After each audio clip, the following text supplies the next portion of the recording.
Single dad got a wrong call at 2 a.m. He showed up anyway, and the heiress asked him to stay forever. The phone rang at 2 a.m. John Parker, a single dad working double shifts as a janitor, yawned through the grogginess. The number was unfamiliar. Normally he wouldn't answer, but something nudged him awake. "Hello?" he whispered. "Please." "I need help," a trembling voice said. Then confusion. "Wait, did I call the wrong number?" John paused. Wrong number or not, something in her voice made him listen. By 2:30 a.m., he was driving through pouring rain, little Liam sleeping in the back seat, trusting his dad as always. When he arrived, he found a mansion with its gates wide open, lights flickering. A young woman stood drenched in the rain, her designer coat soaked through. Her eyes were sharp, guarded, but worried. "I'm so sorry," she said again. "I didn't mean to call you." "It doesn't matter," John said, helping her to the car.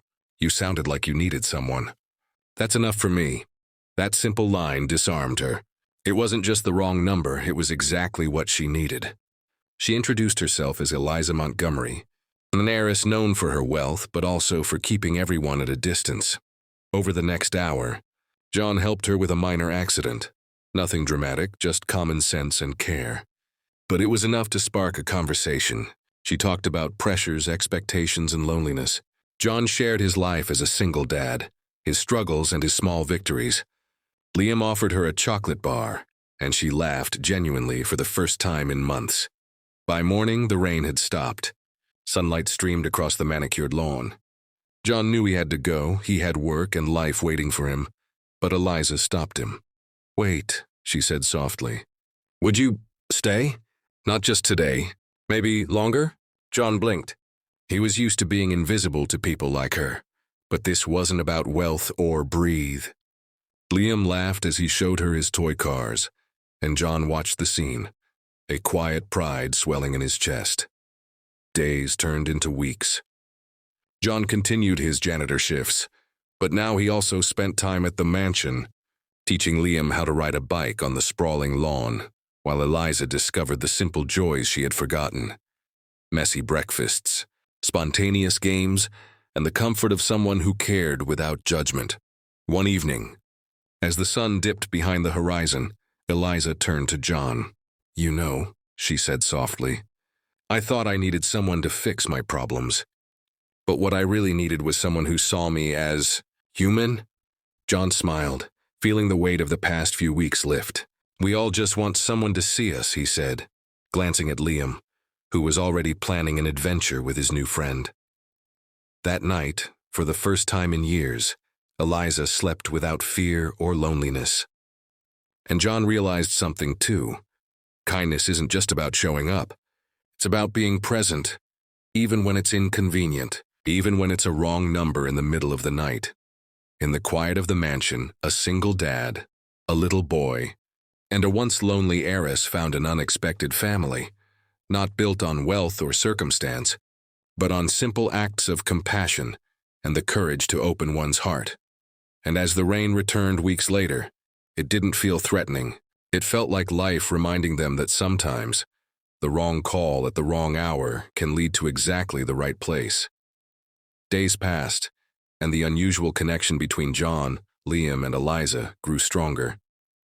John returned to his janitor shifts, the familiar hum of vacuum cleaners and the scent of cleaning supplies grounding him. Yet his mind often wandered back to the mansion. Liam, always eager, talked about the next adventure with Eliza, and John couldn't help but smile at how quickly she had become part of their little world. One rainy afternoon, John found himself standing in the grand kitchen again. Eliza, 29, wearing the same navy blue coat over her smart casual clothes, leaned casually against the counter, warm tea in hand. Liam, 7, in his red hoodie, was attempting to teach her how to fold paper airplanes, giggling when they went crooked.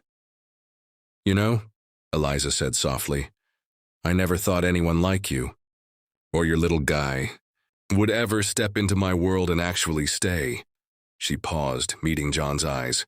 "You didn't have to come that night. It was a wrong number after all. But you did, and that changed everything." John's heart tightened. He thought of the nights he'd been alone, the worries about bills and Liam's future. and realized something profound. Sometimes, life's wrong calls are exactly what you need. The next weeks were full of quiet, everyday joys, teaching Liam to ride his bike on the manicured lawn, sharing simple breakfasts and laughing over small, silly moments. John noticed a shift in Eliza, too. Her usually guarded expression softened, her laughter more frequent. She wasn't just an heiress hiding behind wealth. She was a person who needed connection, someone who could finally allow herself to rely on others. One evening, as they all watched the rain lightly drizzle over the garden from the living room window, Eliza turned to John. "I was thinking," she said hesitantly, "I don't want this, whatever we have, to end, not after seeing what it could be. Would you stay, not just for now, but for longer?" John looked at Liam, who immediately clasped his hand in silent approval. And then back at Eliza, he saw honesty, warmth, and trust in her eyes, something rare in a world so focused on appearances. "I'll stay," John said finally, a small but genuine smile forming. "Not just for you, not just for Liam, but because this feels right." From that night onward, their lives blended naturally. Shared breakfasts, weekend outings, quiet evenings, and small adventures that became treasured memories. Liam laughed more freely. Eliza opened her heart in ways she hadn't imagined possible. And John felt the quiet strength of belonging and being seen. It all started with a wrong call at 2 a.m., a choice to show up when it would have been easier to stay home. That simple act of kindness had rippled into something far greater: trust, love, and a new family formed not by circumstance, but by courage, empathy, and the human need to connect. And in the soft glow of a rainy evening, the three of them sat together on the couch, realizing that sometimes the wrong number at the wrong time can lead you exactly where you're meant to be.